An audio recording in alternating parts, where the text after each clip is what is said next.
¿Cuántos de ustedes no han dicho la frase "no vuelvo a tomar tequila en mi vida"? Whose mom needs to hear this, but your daughter is an alcoholic. She's not doing the worst she could. ¿Cuántas experiencias y cuántas anécdotas que han hecho que el tequila se gane la fama a nivel mundial por ser una bebida que nos enloquece? Que nos saca de nuestras casillas y que nos hace hacer cosas que jamás haríamos bajo el efecto de otra bebida.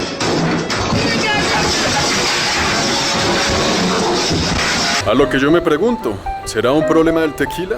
¿O será un problema de la persona que lo bebe? Razón por la cual hoy me encuentro aquí, en la fuente de la información, en Jalisco, México, en el pueblito mágico llamado Tequila, ubicado en uno de los pocos estados mexicanos que puede producir legalmente este licor. Bienvenidos a Tequila. Espero que este video no los emborrache.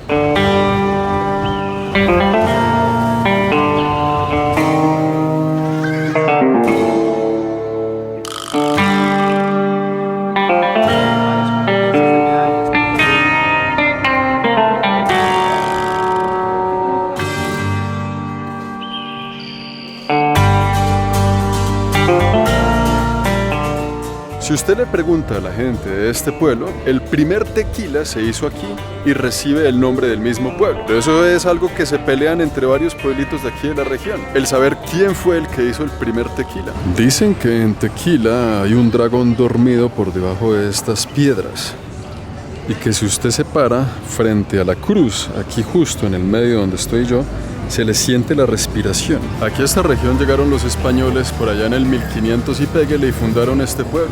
Había muchas comunidades indígenas alrededor y las trajeron aquí para fundar una aldea. Inclusive esa capillita que se ve al fondo fue la primera y la más antigua del lugar. Cuando llegaron aquí los españoles, pues había una palabra que se llamaba tequila, o un derivado de la palabra tequila, tal vez se pronunciaba diferente. Y esa palabra en el idioma de los indígenas significaba la tierra donde se trabaja la roca que corta, la piedra que corta. Y es una piedra de origen volcánico porque por acá queda el volcán Tequila. Los indígenas la trabajaban. No tiene nada que ver con el alcohol, pero el alcohol que conocemos hoy en día ya estaba presente de cierta manera. Véalos aquí en el pueblo por detrás de mí, los jimadores que colectan la piña del agave para llevarla luego a todo el proceso de fermentación donde se hace el tequila, un proceso que vamos a ver más adelante. Por supuesto, claro que sí, algunas degustaciones. De este video saldremos ebrios y borrachos, lo prometo. En estas tierras ya existía una bebida alcohólica que se decía en el idioma indígena una vez más como algo así como el mezcali. De ahí se deriva el tequila, se deriva el mezcal y las bebidas más importantes de este país. El mezcali era el resultado de un proceso de fermentación. Eso en el idioma indígena quería decir la piña del agave asada. La fruta del agave la cocinaban de cierta forma los indígenas, la fermentaban y de ahí había una bebida alcohólica. Ahí eso tuvo todo un proceso y una evolución, una regulación y una estructura que hoy en día pues está bastante controlada para hacer lo que conocemos como el tequila y todos sus derivados. Así que si usted se ha emborrachado con tequila en algún momento de su vida y ha pasado un momento agradable, se lo debe más que todo y gracias a los indígenas de esta región de México, los cuales desde hace miles de años ya sabían pasarla bastante bien. Para los indígenas el mezcali era una bebida sí alcohólica, pero también muy tradicional y que tenía muchos significados diferentes para la comunidad. Para ellos el mezcali era la bebida que tomaban los sacerdotes, tenía funciones medicinales, inclusive las mujeres embarazadas lo tomaban, pero pues obviamente en cantidades pequeñas. Cuando llegan los españoles y conocen esta bebida y preguntan cómo se llama, tienen dificultad a replicar el mezcali porque tenía letras que en español no existen y lo llamaron simplemente vino de mezcal y ellos empezaron a tomar esta bebida ya con fines parranderos y fiesteros y ahí empezamos a tomar todos tequila con el mismo propósito. Mientras caminamos aquí en las calles del mismo pueblito mágico Tequila, detrás de mí, ese edificio blanco que está ahí se produce el tan famoso tequila Sauza, una de las tequileras más importantes de aquí. La tequilera más exitosa sin duda alguna es José Cuervo, tiene muchas líneas de producto. Aquí hay otra casa tequilera. Todo esto que está a mi alrededor y por detrás son las fábricas de donde sale el tequila para el resto del planeta. En este pueblo, que es uno de los únicos lugares de México en el que se puede producir el tequila. Recuerden que el tequila solo existe en México, solo se puede producir aquí por la denominación de origen. Hay que devolvernos un momento aquí a la ciudad de Guadalajara. Estamos aquí enfrente del Consejo Regulador del Tequila. Ve allá arribita, nada más la insignia que dice Tequila. Este edificio aquí crea todas las regulaciones, las reglas de cómo se debe hacer el tequila, de quién puede hacer el tequila. Por eso es que aquí en México está la denominación de origen. ¿Qué quiere decir? Que es el único lugar del mundo en donde se puede hacer el tequila, ya que el agave crece en una tierra muy específica de las regiones de aquí, de los estados aptos para producir tequila, con unos nutrientes los cuales le dan al agave lo que se necesita para poder producir esa bebida con el estándar de calidad supremo. Eso y otras cosas más. También es una forma de proteger la bebida nacional del país. Imagínense un japonés llevándose un agave a Japón. ¿Cómo le quedaría el agave allá sembrado en Kioto a un japonés y que se pongan a hacer tequila y ahora se hagan ellos los mariachis, pues como si ellos supieran algo de esta vaina? Una forma de proteger la propiedad intelectual, la cultura del tequila, que como hemos visto viene desde los nativos, desde los indígenas, el mezcalí y así sucesivamente. Así que el único lugar del planeta es México para hacer tequila. ¿Será que en Colombia vamos a hacer lo mismo con el aguardiente? ¿O será que no es necesario? Sabrá Mandrake. Hemos llegado, fábrica de tequila, El Martineño, donde se produce Don Jesús Blanco y otros tequilas. Vamos a entrar. Es una fábrica de tequila. ¿Y por qué he escogido entrar aquí? Conserva muy bien todavía la estructura de los años 1800. Una mezcla entre estructura colonial y fábrica de tequila. Vea, aquí se produce el tequila de esta casa. Lo lindo de esta fábrica de tequila es que ellos son una empresa familiar. Es un negocio familiar. Entonces, solo exportan a Estados Unidos, pero el resto del tequila se queda aquí. Es un tequila local.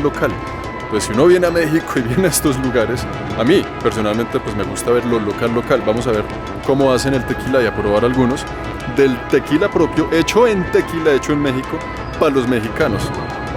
No se puede más, no se puede más. El jimador es el personaje que tiene estas palas grandes para sacar la piña del agave. La piña del agave es esta que se ve ahí. Cuando recogen la piña la meten en estos grandes hornos de aquí durante 3 días. De ahí la piña ya cocinada sale hacia un molino. El molino lo que va a hacer es extraer el jugo de la piña. Ese es el jugo que vamos a fermentar. Por ende, el siguiente paso es la fermentación. Una vez que usted tiene el jugo fermentado, pasa a 2 procesos de destilación. El primer proceso es para destilarlo como tal y el segundo es para purificarlo. Aquí vemos, por ejemplo, esta fuente de agüita blanca. Esa agüita blanca, donde usted se la tome sin medida, se emborracha porque eso es tequila puro. El tequila sale blanco. El color que le da al tequila, ese color amarillo y doradito, es el color del barril cuando lo meten ahí durante un tiempo. El reposado, el añejo, el extrañejo y así. Y así se hace el tequila, más o menos. Vamos a probar algunos, vamos a probar mucho bla bla bla y nada de esto. Te voy a dar un tequila blanco, 100% puro de agave, a 38% alcohol volumen. Los que vieron mi video sobre los mariachis de Bogotá, ese lo filmé hace una semana. Y aquí vamos de nuevo. Sin embargo, salud. Salud. Salud. Muchas gracias, mi amigo Juan. Salud. Exhala. ¿Qué tal? Falta una cosa. ¿Con quién brindar? Me lo tomé yo solo. Eso es trampa. Me van a dejar tomando solo, ¿eh? Estos ya se toman derecho, ya se toman solo porque es un licor, es una combinación de tequila. Aquí para adelante ya sálvese quien pueda, ¿no? Esta es piña, para hacer piña colada. Piña para la niña, por favor. Ya nada más le echan. Oiga, pero usted, pucha, va 7 botellas a toda. Espere que falta el de piña. Wow, el de piña está buenísimo. Está súper bueno. Como para algo suave, no para tomarse la botella entera. No, un cóctel. Un coctelito, algo así. Ajá. Este es de sabor membrillo, es una fruta ácida, es un poco cítrico, trae 13.5% de alcohol. No me digas. No, Tan buenos. Pucha, oiga. La verdad que aquí en México, pucha, no se puede decir. En Colombia no significa nada. ¿Este es de qué? Durazno. Durazno, salud. Salud. Oye, tu trabajo es chévere. Me gusta. Este sabor mango va un poquito con chile tajín. Y último el de mandarín, ese ya echémoslo así con lo que queda ahí de tajín. Ya a estas alturas del partido ya... Pucha, ¿cuántas botellas? 1, 2, 3, 4, 5, 6, 7, 8. 8 degustaciones de tequila en menos de 5 minutos. Es poco, dice, ¿no? Bueno, madre, oiga. mis respetos. Inclusive hoy en día está comprobado científicamente que una copita de tequila al día antes de comer es digestivo, ayuda con el colesterol y todavía desde la época de los indígenas tiene propiedades medicinales. Pero usted y yo bien sabemos que esa copita lleva a otra y a otra y a otra. Es una receta la cual usted verá, pero puede ser peligrosa, puede ser de doble filo. La gente del pueblo de Tequila es gente muy afortunada, porque para producir 1 litro de tequila se necesitan 10 litros de agua. Otros lugares de México donde también empezaron a fabricar tequila no contaban con la presencia de tanta agua. Aquí, como no más atrás queda el volcán Tequila, también hay un río muy importante, un río que conecta todo este pueblo y que ha sido la bendición y el milagro para la existencia de este lugar. Esto que tengo aquí son lavaderos, donde venían las mujeres del pueblo en la época todas a lavar su ropa. El río lo conectaron por canales y llega aquí. Y aquí sí ven cómo todo esto es agua y venían todas a lavar la ropa a pie. Todo esto, imagínense que en la época eran mujeres pues lavando su ropita y se devolvían para la casa. Estas mismas aguas del río son las aguas que se utilizaban para hacer el tequila. Vea, es que este pueblito tiene varias fábricas de tequila. Esta es otra que se llama La Mexicana. Allá arriba quedan los cultivos de agave. Si los ven ahí, ahí se ve. Y así es todo, una fábrica tras otra fábrica tras otra fábrica en un pueblo que es pequeño relativamente. Estamos aquí en otra fábrica de tequila llamada La Tequileña. Es un poco más grande. Vea esos hornos que tienen ahí por detrás. Tienen otro tipo de herramientas, otro tipo de procesos industriales, otro tipo de maquinaria, pero siempre con la receta y con los mismos estándares, porque esto está supremamente organizado, ¿no? Vea, les muestro este proceso para que entendamos la diferencia entre una y otra. Miren, así se ve el agave ya cocido. Y aquí, esta es la fruta, ¿no? Que parece una piña, pero no tiene nada que ver con la piña. De aquí es que uno come, lo parte y eso sabe a caña de azúcar, muy parecido, pero con un sabor muy particular del agave. Y así sale después de tenerlo un buen tiempo en cocción. Yo nunca he probado algo así. Es un sabor especial de esta fruta. O sea, no sabe a algo, es único. Después de haber probado esto, cuando pruebe un tequila voy a sentir ese sabor en algún lugar. De hecho, sí. Lo vamos a probar ahora en la cata. Está buenísimo. Sí, está buenísimo. Es como una caña de azúcar. Tiene un gustico como la panela. No sé si saben qué es la panela. La panela es el piloncillo en México. De allá de los hornos sale ya cuando está cocido el agave. Viene aquí por esta rampa y empezamos el proceso de molienda, que pasa por todas estas máquinas. Y lo que hacemos es extraer el jugo de una forma industrial. Todo el jugo cae acá. Todo el jugo del agave puro cae aquí y lo van recolectando para procesarlo y hacer el tequila, hermano. Por aquí, por la molienda, cuando el jugo está preparado, entra aquí, en este tanque donde el jugo del agave se mezcla con levadura, azúcar y es un tanque de preparación, de formulación. Y de aquí sigue la fermentación. Aquí por detrás de mí están los tanques de fermentación donde viene todo el jugo con el azúcar mezclado y lo ponen aquí unas 50 horas. Y si ven cómo está brincando, está saltando, es como si estas aguas estuvieran vivas. Y es porque todos estos microorganismos están transformando el azúcar en alcohol. Pero es como si fuera una sopa viva, es como si fuera un juguito, realmente una soda, así, efervescente. Este es el tequila, ¿cuál? Tequileño blanco. Este es el 70% agave, 30% piloncillo. El único que no es 100% de toda la línea que manejamos, pero también es ganador en varias competencias de medallas.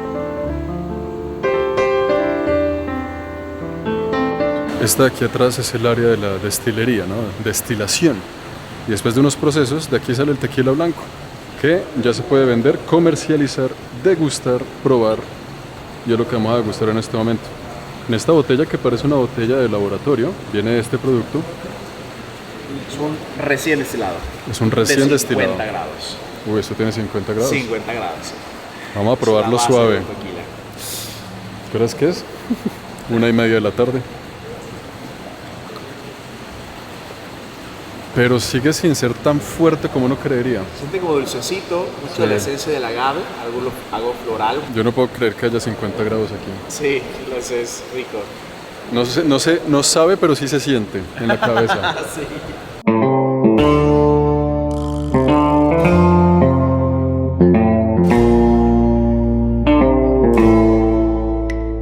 Acabamos de hacer una degustación aquí en este hotel, porque también las fábricas de tequila tienen sus propios hoteles. Usted puede venir aquí, hay piscina, tiene como la cultura del agave y pues tiene la fábrica de tequila ahí al lado, ¿no? Súper conveniente. Y eso es toda una ciencia, ¿no? Eso es toda una cultura, eso es todo un arte, el catar los tequilas. Y el experto ahí sabe qué gustos hay, que el mango, que la mandarina, que las especias, que la pimienta, que no sé qué. Y uno, que es un soldado de a pie que anda por las calles divagando entre callejón y callejón de este mundo, pues es que toma muchos años de experiencia saber a qué huele la vaina, a qué saben las diferencias. Aquí en Tequila todo gira en torno al tequila. Y vamos a comer, vamos a almorzar. Hemos escogido este restaurante, se llama La Fonda Cholula. Y póngale cuidado, el menú son varios platillos y cada uno de ellos viene acompañados de un tequila. Cada tequila especial y específicamente, estratégicamente acompañando lo que usted se está comiendo. Y es muy importante entender por qué se está comiendo usted eso con el tequila. Gracias a esa cata de tequilas que hicimos esta mañana y gracias al almuerzo, en este momento, siendo las casi 6 de la tarde, he probado 24 tipos de tequila diferente. 1, 2, 3, 4, 5, 6, 7, 8 y un mezcal. 24. Yo no sé ni siquiera cómo estoy de pie filmando este video. Ahí vamos.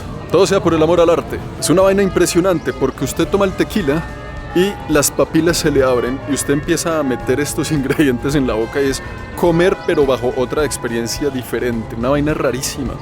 Pero yo de esto no sé mucho, yo lo que sé hacer es comer y beber. Preguntémosle a un experto, preguntémosle al chef del restaurante. Ya la idea es maridar, hacer un maridaje, hacer un complemento con las afinidades combinativas que tiene cada producto. Tanto el alimento, poníamos el ejemplo de la torta ahogada, con un tequila añejo. Entonces lo que hace el tequila añejo baja el picor de la torta ahogada. Entonces es lo que hacemos, pues eso, maridar, buscar afinidades combinativas para que obviamente pues la comida y la bebida sean agradables al paladar. ¿Por qué el tequila en copa de vino? Ya, actualmente lo que hacemos de servir el tequila en la copa, digo, una es para darle más libertad al destilado y para apreciar la calidad del tequila, ¿no? Como podemos ver, se genera la corona, se generan las perlas o las piernas, vemos el color, si es cristalino, si es reposado. O sea, apreciamos más las propiedades del destilado, al igual que las narices también. Podemos apreciar más los aromas, ¿no? Las notas que trae cada tequila, que son muchísimas. Y después de haber comido, después de haber degustado 24 tipos de tequila diferentes en el día de hoy, siendo casi las 6 de la tarde, vamos a tomar. No les digo, este tour del tequila es bien interesante. Vamos a tomar algo muy reconocido. Aquí es un refresco para el calor, obviamente con tequila. Ya se los presento. Una de las bebidas más famosas aquí en Guadalajara es el famoso cantarito. Es un vaso de barro preparado con tequila, sal, limón, naranja, toronja y refresco de toronja. Para hacer, exactamente, para refrescar todos los jugos cítricos. Resalta los sabores y escarchado con un poco de tajín. Salud. En un lugar normal uno cuando tiene sed toma agua, pero aquí la cosa es diferente, ¿no? Claro. Jugos cítricos. Usted llega a las 9 de la mañana, sale a las 7 de la noche y ya en el estómago 24, 25 tipos de tequila diferentes. ¿Es normal? 27 con este. 27 con este. ¿Ustedes viven acá? Sí. ¿Es normal tomar tequila todos los días? Sí. ¿Normal? ¿Cuántos tequilas al día? Yo creo que mínimo uno, mínimo. El tour del tequila no es solo visitar las fábricas, es conocer toda la cultura que hay detrás de esta bebida. Es quitar esos prejuicios de que el tequila lo único que hace es enloquecernos en las playas de algún lugar turístico. Y aquí en este pueblito mágico es muy normal caminar con un refresco completamente lleno de tequila. Bueno amigos, y aquí estamos de vuelta entonces en la capilla de la plaza principal de Tequila. Oiga, qué lindo lugar, qué experiencia, conocer todo lo que se esconde detrás de esta bella copa. Hoy aprendimos que el tequila sabe y huele diferente dependiendo de quién lo esté probando y quién lo esté oliendo. Le puede oler a algunas frutas, le puede oler a algunas especias, también le puede oler a algunos recuerdos. Por eso es que depende de quién lo esté probando, el tequila va a ser una experiencia completamente distinta. Se puede tomar en shot, Se puede tomar en vasito, como si fuera un coñac, un whisky o un ron. Se puede acompañar de alimentos, se puede acompañar con postres y se puede acompañar también mientras paseamos y conocemos un nuevo lugar. Un pueblo que lleva el nombre de la misma bebida que lo ha hecho famoso a nivel mundial. Y un pueblo que nos da con la visita en este sitio la experiencia completa. Desde el conocimiento, la cultura de la bebida y también la experiencia de irse medianamente ebrio para la casa. Mañana en la mañana, dependiendo del guayabo, la resaca o la cruda que tenga, como dicen aquí, les diré si es que sí vuelvo o no vuelvo a tomar un tequila en mi vida. Por ahora, muchas gracias por acompañarme en este video. ¡Salud! Con la abuela Chaolín.